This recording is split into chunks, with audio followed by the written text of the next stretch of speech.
ستړي مشه نازولو په کومه خبره به د زړه خورم په کومه خبره به درنه سر کوګومه هغه خبره ده تاسو اورېدلې ده چې په فرانس کې یو ځل قات راغی نو د باچا لور باچا ته وی چې ډوډۍ نشته نو دا خلک کیکونه ولې او د پښتو یو متل دی چې یو د لوګي مري یو بلې سر ته پراټې لټي د پښتو یو بل متل هم دی وی خر چې د خره کم وي نو غوږې ده پرې کول وي نو خر چې د خر نه کم وي غوږې ده پرې کول وي بیا باچا چې د باچا نه کم وي بیا خو پکار ده چې سړی ته غوږ سره پوزم پرېږدي خو که تاسو وګورئ نو ان د پوزې لاندې او د شونډو د پاسه بریتونه وي لکه دا زما چې زموږ د خیبر پښتونخوا وزیر اعلی ډېر محترم سردار علي امین ګنډاپور چې دی زمانه د هغه دوچند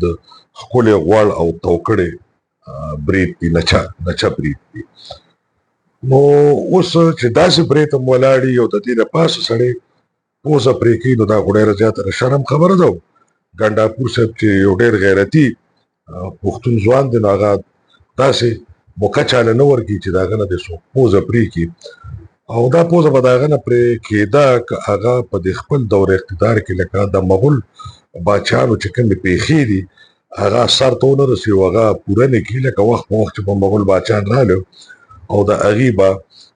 څنګه چې دی نو د منظور او د نامنظور خبره وه څنګه چې به خوشحاله شو خزانې به یې تقسیم کړو چې خفه به شو نو سر به یې پرې کړ څنګه چې د هغې حرمونه وو هغه حرم چې دي هغه به آباد وو وینځې وې غلامانې وې سوراخۍ به وې محفلونه به وو درستخان به وو مېلمانه به وو او د باچا سلامت به خوښه وه چې په کوم وخت کې د کم خبره زړه ته راغله به د هغې حکم وکړي چې دا کار وکړئ په یو لاره ځي وګوري چې دلته سړک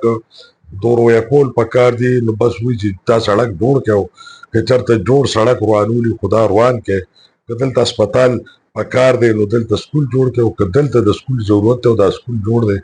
نو دا وغورځوئ دلته اسپتال یعنې د باچیانو خو یو باچایي طبیعت وي یو خپل مصاحب وي یو دربار وي نو الحمدلله زمونږ په تیرو وختونو کې په تیرو 14 کالو کې د خیر سره څونه شهزادګان چې د پاکستان تحریک انصاف موږ له راکړي دي نو ټول د یو بل د پاسو خو بیا هم د پرویز خټک او د محمود خان په مقابله کې سردار علي امین ګنډاپور چې دی نو مکمل طور د مغولو خوی بوی لري څنګه چې شاهجان باچا نورجهان له د نورجهان له خو مقبره جوړه وه نیمه خبر خو چې هغه کم باچا و د مغولو چې هغه تاج محل جوړ کړی دی هغه کومه ښځه چې خوښه وه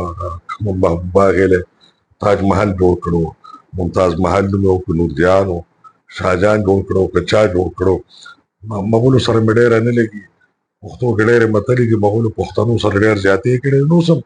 چې یو پښتون بل پښتون سره زیاتې کوي نو خلک ورته وایي هلکه مغولواله مه کوه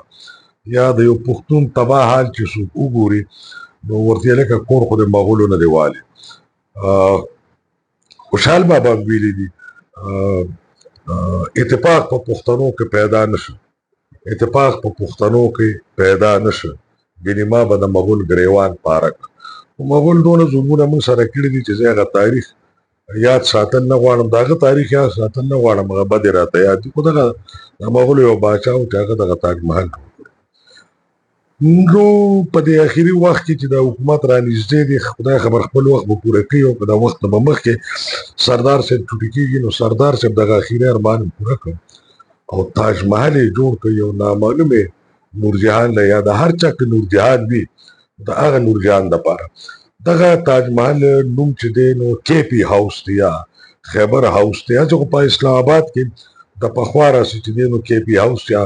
خیبر هاوس موجود دی دغه شان د سند هاوس دی بلوچستان هاوس دی پنجاب هاوس دی چرته چې د پښتونخوا اسمبلی ممبران او مشیران او وزیران او وزیر اعلی صاحب او غټ غټ افسران او د هغې نیازبین مېلمانه پاتې کېږي دا بلکل یو شاهي محل وي او د هغې خپل انتظامات دي او بر انعام چې د هغې خرچه وي هغه حکومت اوچتوي او دغه په پاکستان کې یو بل پاکستاني په دنیا کې یو بله دنیا وي دغلته د هر هغه شي اجازت وي کوم چې دغه دیوالونو نه په بهر پاکستان کې دي، نو دا یو داسې ځای چې کله ورته سړی لاړ شي نو ځان یې نو جان ګوري. نو دغه شانته یو تاج محل خو موجود و، هغې ته به شهزادګان او شهزادګانې خو بتلې، خلک به ځان لمته د خپلو نورجهانانو سره مونتله. خو نیمه خبر چې څه هغه مسله جوړه شوه چې په پیر سعاده اسلام آباد کې یو بل کې پی هاوس لپاره 50 کروڑه روپۍ منظور شو، په هغې به کار شروع شي. افرین، شکر الحمدلله په دې سات چې خیبر پښتونخوا کې سخت کال سیلاب رانغی، بیا په بونیر کې، په سوات کې، په باجوړ کې، په دیر کې، په صوابۍ کې، په ګدون کې، په هزاره ډویژن کې شکر دی چې سیلاب رانغلی، د چا کورونه ړنګ نه شو، خلک بې کوره نه شو. شکر دی چې په پښتونخوا کې پوځي اپریشن نه کېږي، خلک کډوال کېږي نه. یعنې کې دغه شانته سیلاب چې څنګه پنجاب کې راغلی دی او سند کې روان دی، خدای مکړه که دلته هم راغلی او کورونه ړنګ شو، بیا به دا تاج محل څنګه جوړېدو، څنګه به د شهزادګانو مرادونه پوره کېدل، او څنګه به زمونږ دا خیبر پښتونخوا دا مغل اعظم سردار علي امین ګنډاپور صاحب د ارمان به څنګه پوره کېده. سردار علي امین ګنډاپور صاحب جهاپناه د سرمن غواړم، مغل اعظم صاحب ډېر ډېر دغه تاج محل مبارک شو. ګرانو نازولو، ماته اجازه، سلام.